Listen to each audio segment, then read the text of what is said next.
Hello friends, welcome back to cinema secrets. இன்னைக்கு இந்த வீடியோவில் நான் பேச போகிறது தமிழ் சினிமா வரலாற்றிலேயே முதல் முறையாக ஒரு படத்தில் நடிக்கிறதுக்கு ஒப்பந்தமான அயல் நாட்டு நடிகர்கள் மற்றும் வேற்று மொழியில் மிக பிரம்மாண்டமான நடிகர்கள். அது என்ன பிரம்மாண்டமான படம்னு கேள்விப்பட்டிருக்கோம். பிரம்மாண்டமான நடிகர்கள்னா என்ன அப்படின்னு கேட்டிங்கன்னா, அவங்க நடித்த அத்தனை படங்களும் பிரம்மாண்டமான படங்கள்னு வச்சுக்கோங்களேன்.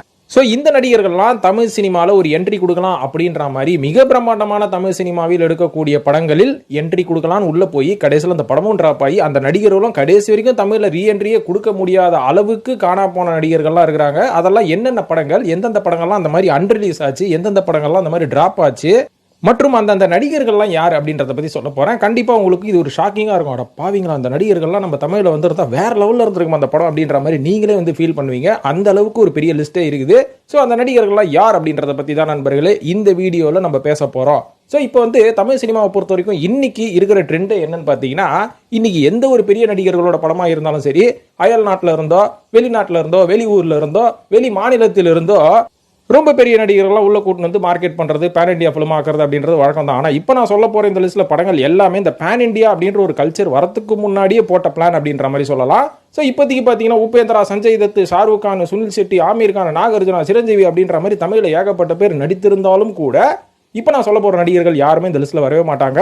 இவங்கெல்லாம் ஏன் தமிழில் யூஸ் பண்ணலை அப்படின்ற அளவுக்கு நீங்கள் யோசிக்கிற அளவுக்கு இந்த கண்டென்ட் இருக்கும். அதனால் இதுக்கு மேலே டைம் வேஸ்ட் பண்ண வேணாம். நேராக இந்த வீடியோவில் போயிடலாம் வாங்கலாம். இப்போ இந்த லிஸ்ட்டில் முதலாவதாக சொல்ல போகிற படம் எது அப்படின்னு பார்த்தீங்கன்னா, தமிழ் சினிமாலே ரொம்ப பிரம்மாண்டமாக எடுக்கணும் அப்படின்னு பிளான் போட்டு கடைசியில் எடுக்க முடியாமல் போன கமலஹாசன் அவர்களின் ஒரு பிரம்மாண்டமான படம் அப்படின்ற மாதிரி சொல்லலாம். அந்த படத்தின் பெயர் தான் மருதநாயகம் அப்படின்ற படம். ஸோ இந்த படத்தோட கதை என்ன அப்படின்னு பார்த்தீங்கன்னா, கிட்டத்தட்ட அந்த காலகட்டத்தில் 18வது செஞ்சுரியில் வாழ்ந்த ஒரு warrior, the war of Khan Sahib அப்படின்றவரோட வாழ்க்கை வரலாற்றை தழுவி எடுக்க போற படம் அப்படின்ற மாதிரி அன்னைக்கு அனௌன்ஸ் பண்ணாங்க. ஸோ அன்னைக்கு இருக்கிற காலகட்டத்திலே பார்த்தீங்கன்னா இந்த படத்துக்கு கிட்டத்தட்ட 80 கோடி ரூபா பட்ஜெட் போட்டிருக்காங்க. கிட்டத்தட்ட 1997 80 கோடின்றது இன்னைக்கு கணக்கு பண்ணி பார்த்தா அது எவ்வளோ பெரிய பட்ஜெட் அப்படின்ற மாதிரி யோசிச்சு பாருங்க. இன்னைக்கு 80 கோடின்றது ஒரு மிகப்பெரிய பட்ஜெட் தான். ஸோ இதனால் வந்து இந்த படத்தை வந்து ஃபன் பண்ணுறதுக்கு இந்தியாவில் எந்த ஒரு ப்ரொடியூசரும் இல்லைன்னு சொல்லி கமலஹாசன் அவர்கள் வெளிநாட்டிலேருந்து ஒரு ப்ரொடியூசரை கூப்பிட்டு வந்தார். அவரும் பார்த்தீங்கன்னா காலப்போக்கில் இந்த படத்துக்கு இவ்வளோ செலவு பண்ணணுமா அப்படின்ற ஒரு புரிதல் இல்லாமல் பேக் அடிச்சிட்டாங்க அப்படின்ற மாதிரி சொல்லப்படுது. இதன் காரணமாக தான் இந்த படம் வந்து டோட்டலாக கம்ப்ளீட் ஆகாமல் பாதியிலே நிறுத்தி விட்டப்பட்டது. ஆனால் இந்த படத்தில் ஒரு மிக ஆச்சரியமான விஷயம் என்னன்னு பார்த்தீங்கன்னா, கமல் அவர்கள் காஸ்ட் பண்ணி வச்சிருந்த நடிகர்கள் எல்லாருமே வேற லெவல் அப்படின்ற மாதிரி சொல்லுவேன்.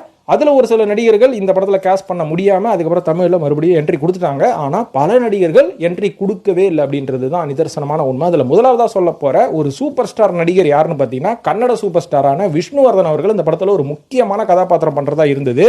அது என்ன கதாபாத்திரம்னு பார்த்தீங்கன்னா, இந்த படத்தில் கமல் அவர்களுக்கு அடுத்தபடியாக வாஜித் கான் அப்படின்ற ஒரு கேரக்டர் வந்து விஷ்ணுவர்தன் அவர்கள் சைன் பண்ணப்பட்டார். ஆனால் இந்த படம் வந்து செல்ஃப் எடுக்காதனால அவர் நடிக்க முடியாமல் போச்சு. அது மட்டும் இல்லாமல் நசுருதீன் ஷா ஏற்கனவே வந்து நம்ம கமல் அவர்கள் கூட சேர்ந்து ஹேராம் அப்படின்ற ஒரு படத்தை பண்ணிட்டாரு.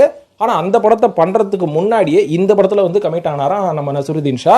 இது மட்டும் இல்லாமல் பாலிவுட்டில் ரொம்பவே ஒரு மூத்த நடிகரான ஓம் பூரி அப்படின்றவரை முதல் முறையாக இந்த படத்தின் மூலமாக தமிழில் அறிமுகப்படுத்தும் அப்படின்ற மாதிரி பிளான் பண்ணியிருக்காங்க. ஆனால் எல்லாரும் இந்த படத்தில் நடிக்கிறதுக்கு ஒப்பந்தம் ஆனதுக்கு அப்புறம் கூட இந்த படம் வந்து ஆரம்பிக்காதனால இந்த படத்தில் யாருமே அறிமுகமாக முடியல. அதுக்கப்புறம் அவங்கெல்லாம் யாருமே தமிழ் பக்கம் தலை வச்சு படுகல அப்படின்ற மாதிரி சொல்லுவேன். ஆனால் இதில் வந்து அமரீஷ் பூரி மட்டும் தளபதி படத்தில் அறிமுகமாகி மறுபடியும் 2வது படமாக தமிழ் படம் இந்த படமாக அமையும் கமலஹாசன் படத்தில் நடிக்கலாம்னு ஆசைப்பட்டார். ஆனால் அந்த படம் நடிக்க முடியாமல் போச்சு. அதுக்கப்புறம் பாபாவில் ஒரே ஒரு வாட்டி நடிச்சுட்டு அதுக்கப்புறம் தமிழ் பக்கமே வரல. ஸோ இதுக்கப்புறம் ஓம் பூரி அவர்கள் இந்த படத்தில் நடிக்க முடியல, இந்த படம் வந்து ரொம்ப டிலே ஆகுது அப்படின்ற ஒரு காரணத்தினால ஓம் பூரி அவர்களுக்கு பதிலாக சத்யராஜ் அவர்கள் இந்த கேரக்டருக்கு போட்டாங்க. அதுக்கப்புறம் இந்த படத்தில் ஒரு முக்கியமான ஒரு கேமியோ ஒரு கேரக்டர் ஒன்று இருக்குது, ஒரு கெஸ்ட் ரோல் இருக்குது. அதுவும் அந்த கேரக்டரோட பேர் என்னன்னா பிரதாப் சிங் ஆஃப் தஞ்சாவூர் அப்படின்ற ஒரு மராத்திய மன்னன் கேரக்டருக்கு 2 பேரை தான் வந்து கமல் அவர்கள் ஃபிக்ஸ் பண்ணி வச்சிருந்தாராம். ஒன்று வந்து அமிதாப் பச்சன் அவர்கள், அப்புறம் ரஜினி அவர்கள். இவங்க 2 பேர்கிட்டையும் பேச்சுவார்த்தை நடத்தும் போது இவங்க 2 பேருக்கும் டைம் இல்லாதனால இந்த படத்தில் நடிக்க முடியல. அதுக்கப்புறம் இந்த கேரக்டருக்காக நெப்போலியன் அவர்கள்கிட்ட பேசியிருக்காரு. நெப்போலியன் அவர்களும் அந்த காலகட்டத்தில் பிஸியாக இருந்தனால கடைசியாக இந்த கேரக்டருக்கு பசுபதி அவர்கள் தான் வந்து ஃபிக்ஸ் பண்ணியிருந்தாங்க. இவ்வளோலாம் ஓகேப்பா, கமல் அவர்களுக்கு ஜோடி யார் அப்படின்றது தான் ரொம்ப சுவாரஸ்யமான விஷயமே. ஏன்னா இந்த படத்தில் டைட்டானிக் ஹீரோயினான கேட் வின்ஸ்லேட் அவர்களை தான் வந்து பேச்சுவார்த்தை நடத்திட்டு இருந்தாங்களாம். ஆனால் கேட் வின்ஸ்லேட் அவர்கள் இந்த படத்தில் நடிக்க முடியாமல் போன காரணத்தினால இதுக்காக கமல் அவர்கள் பிரான்ஸுக்கு டிராவல் பண்ணி அங்கே போய் ஏகப்பட்ட ஆடிஷன் நடத்தி அங்கே ஒரு ஹீரோயினை வந்து புதுமுகமாக செலக்ட் பண்ணி வச்சிருந்தாரு. ஸோ இவ்வளோ விஷயங்கள் பண்ணதுக்கப்புறம், இவ்வளோ விஷயங்கள் செலவு பண்ணதுக்கப்புறம் இந்த படம் வந்து ஆரம்பிக்க முடியாமல் போனது வந்து தமிழ் சினிமாவுக்கு ஒரு மிகப்பெரிய இழப்பு அப்படின்ற மாதிரி தான் சொல்லுவேன். ஏன்னா இந்த படம் வந்து முழுக்க ஒரு வார் சம்மந்தப்பட்ட படம் அப்படின்றனால எந்த ஒரு சிஜி ஒர்க்கும் பண்ணாமல் கிட்டத்தட்ட ட்ரெய்லருக்கு மட்டுமே 200 குதிரைகளை யூஸ் பண்ண படம். இத்தனை நடிகர்கள், இந்திய சினிமாவிலேயே மிகப்பெரிய நடிகர்கள்னு சொல்லக்கூடிய இத்தனை நடிகர்களை வந்து அறிமுகப்படுத்தணும் அப்படின்னு வந்து முயற்சி பண்ண படம்.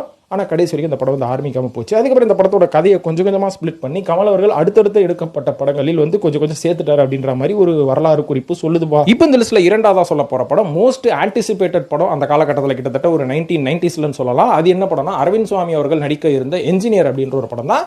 இந்த படத்தோட கதைக்களம் எதை பற்றி சம்மந்தப்பட்டது அப்படின்னு பார்த்தீங்கன்னா, சர்தார் சரோவர் டேம் அப்படின்ற ஒரு ப்ராஜெக்ட் வந்து அந்த காலகட்டத்தில் ஆரம்பிச்சாங்க. இதுக்கு பின்னாடி நடந்த உண்மை சம்பவத்தை தழுவி எடுக்கப்பட்ட படம் தான். ரொம்ப கான்ட்ரோவர்சியலான ஒரு கதைங்க இது. ஆரம்பத்தில் இந்த கதைக்கு வந்து சுப்ரீம் கோர்ட் அப்ரூவல் கொடுக்கல.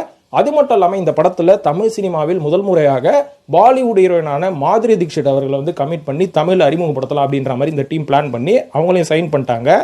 ஆனால் மாதுரி தீக்ஷித் அவர்கள் ஆரம்பத்தில் இந்த படத்தில் நடிக்க ஒத்துக்கலையா, ஏன்னா இது வந்து ஒரு கான்ட்ரோவர்சியலான கண்டென்ட், இதில் நான் நடிக்க போய் எனக்கு ஏதாவது பிரச்சனை வந்துடும் அப்படின்ற மாதிரி ஆரம்பத்தில் நடிக்க மறுத்துட்டு இருக்காங்க. அதுக்கப்புறம் சுப்ரீம் கோர்ட்டே இந்த படத்தோட கதைக்கு வந்து அப்ரூவல் கொடுத்ததுக்கு அப்புறமா மாதுரி தீக்ஷித் அவர்கள் இதில் நடிக்க ஒத்துக்கிட்டு கிட்டத்தட்ட 80% படப்பிடிப்பு இந்த படத்தோட படப்பிடிப்பு முடிஞ்சு போச்சு. இதுக்கப்புறம் ஒரு சில காரணத்தினால இந்த படம் வந்து பாதியிலே நிறுத்தப்பட்டு விட்டு இன்னி வரைக்கும் இந்த படம் ரிலீஸே ஆகல. ஸோ இந்த படத்தின் இயக்குனர் தான் காந்தி கிருஷ்ணா அவர்கள். இந்த லிஸ்ட்ல மூன்றாவதா சொல்ல போற படம் காதல் சாம்ராஜ்யம் அப்படின்ற ஒரு படம் தான். அதாவது இன்னைக்கு வெங்கட் பிரபு அவர்களோட டீம்ல 10ல் ஒருத்தரா ஒரு ஆள் இருப்பார் பார்த்தீங்களா, அரவிந்த் ஆகாஷ் அப்படின்றவர். இவரெல்லாம் தமிழ் சினிமாவில் தவிர்க்க முடியாத ஒரு ஹீரோ, ஒரு சாக்லேட் பாய் ஹீரோவா ஆகிருக்க வேண்டியது. அத்தனை அம்சங்களும் அவருக்கு இருந்தது. ஆனால் அவர் எதிர்பாராத விதமாக நடித்த படங்கள் எதுவும் ஓடலை. சில படங்கள் வந்து ரிலீஸே ஆகாத காரணத்தினால சரி வேற வழி என்னது, நம்ம வேற வழியே இல்லை, வெங்கட் பிரபு அவர்கள் கூட சேர்ந்துக்கலாம்னு சொல்லி கடைசியில் காமெடியன் ஆகி இன்னைக்கு அவரோட டீமை விட்டா வேற படமே இல்லடா சாமி அப்படின்ற மாதிரி இன்னைக்கு அலைஞ்சு சீரியலுக்கே வந்துட்டாரு. ஆனா இவர் நடித்து வெளியாகாமல் போன காதல் சாம்ராஜ்யம் அப்படின்ற ஒரு படம் மட்டும் வெளியாயிருந்ததுன்னா அரவிந்த் ஆகாஷ் அவர்களோட லெவலே வேற அப்படின்ற மாதிரி சொல்லுவேன். ஏன்னா இந்த படம் வந்து ஒரு நல்ல கதைக்களம் கொண்ட படம். இந்த படத்தின் தயாரிப்பாளர் சுப்பு பஞ்சு அவர்கள், அதாவது பஞ்சு அருணாச்சலம் அப்படின்றவர் ரஜினிக்கு எப்படி வாழ்க்கை கொடுத்தாரோ அதே மாதிரி சுப்பு பஞ்சு அவர்கள் தயாரித்த முதல் படம் இந்த காதல் சாம்ராஜ்யம் அப்படின்ற படம். அது மட்டும் இல்லாமல் இந்த படத்தோட இயக்குனர் யார் தெரியுங்களா, வேற யாருமே இல்லை, காதல் கோட்டை படத்தை இயக்கிய அகத்தியன் அவர்கள் தான் இந்த படத்தோட இயக்குனர். இது மட்டும் இல்லாமல் இந்த படத்துக்கு தமிழ் சினிமாவுக்கு முதல் முறையாக ஒரு ஹிந்தி நடிகை வந்து அறிமுகமாற மாதிரி வச்சிருந்தாங்க. அந்த நடிகையின் பேர் தான் அஞ்சனா சுகானி அப்படின்றாங்க. அன்னைக்கு இருக்கிற காலகட்டத்தில் அஞ்சனா சுகானி அவர்களுக்கு ஹிந்தி 2 படம் ஹிட் கொடுத்துட்டாங்க. அதனால பயங்கரமான அவங்க மார்க்கெட் வந்து அப்போ பூம் ஆயிட்டு இருந்த காலகட்டம். ஸோ இவ்வளவு விஷயங்கள் இருந்து இந்த படம் மட்டும் கரெக்டான டைம்ல ரிலீஸ் ஆயிருந்தா இந்த படம் வந்து அரவிந்த் ஆகாஷ்க்கு ஒரு பெரிய திருப்பு முனையாக இருந்திருக்கும். ஆனால் எதிர்பாராதமாக இந்த படம் ரிலீஸ் ஆவதனால அரவிந்த் ஆகாஷ் அவர்கள் இன்னைக்கு ஒரு கேரக்டர் ரோல்ஸ் பண்ண ஆரம்பிச்சிட்டாரு.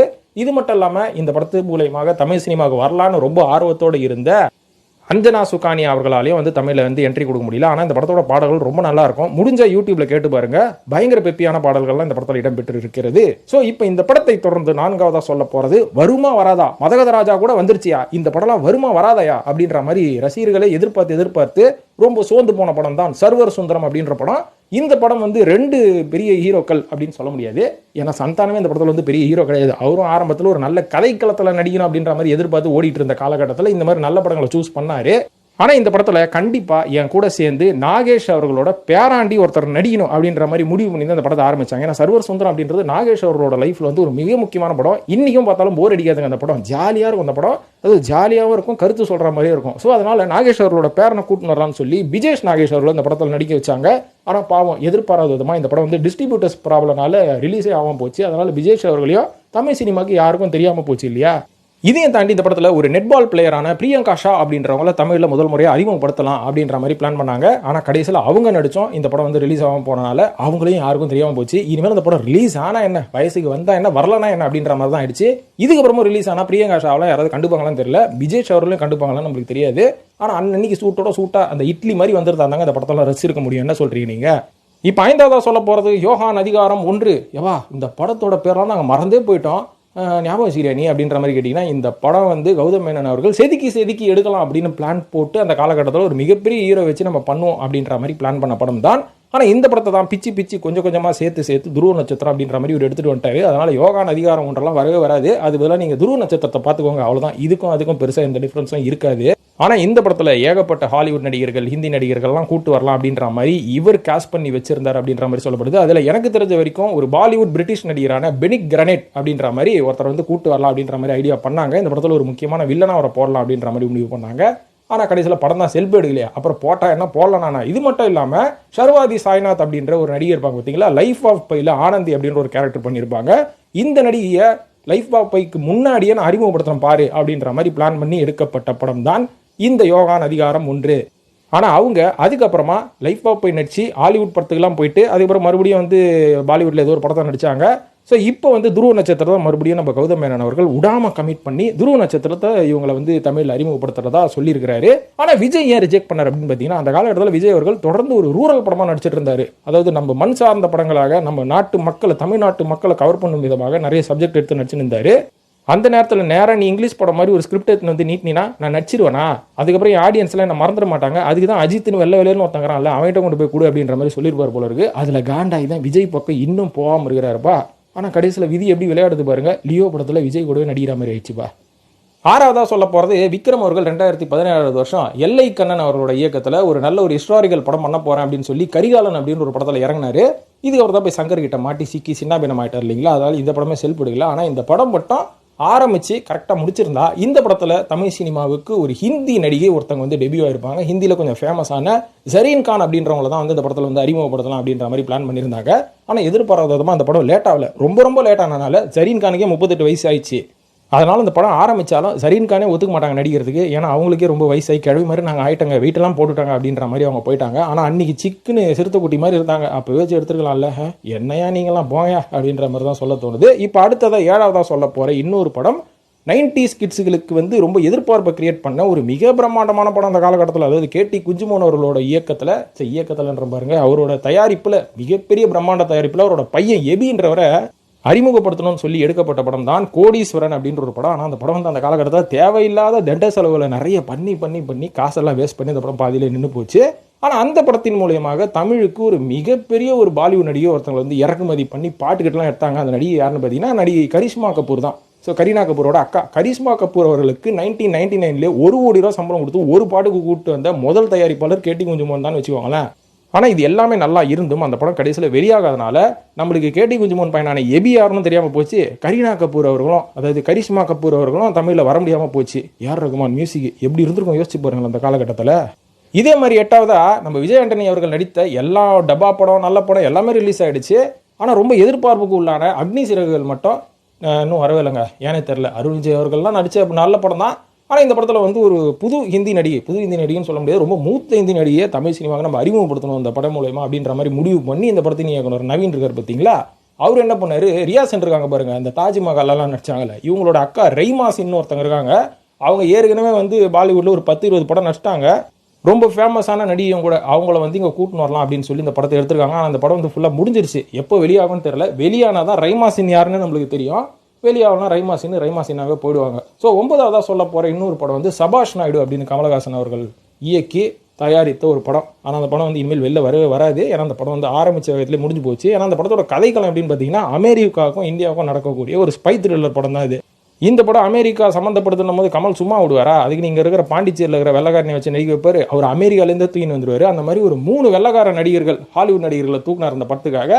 உதாரணத்துக்கு கிரிஃப்ரஸ்ட் அப்படின்ற மாதிரி ஒரு நடிகரை தூக்குனார். அவர் ஏற்கனவே பார்த்தீங்கன்னா இந்த ghost shark, lake placid, dead man walking, universal soldier படங்கள்லாம் நடிச்சவரான். டிரான்ஸ்ஃபார்மர்ஸில் கூட நடிச்சுக்கிறாராம். அவர் ஒரு முக்கியமான கதாபாத்திரத்துக்கு கன்ஃபார்ம் பண்ணிக்கிறாரு.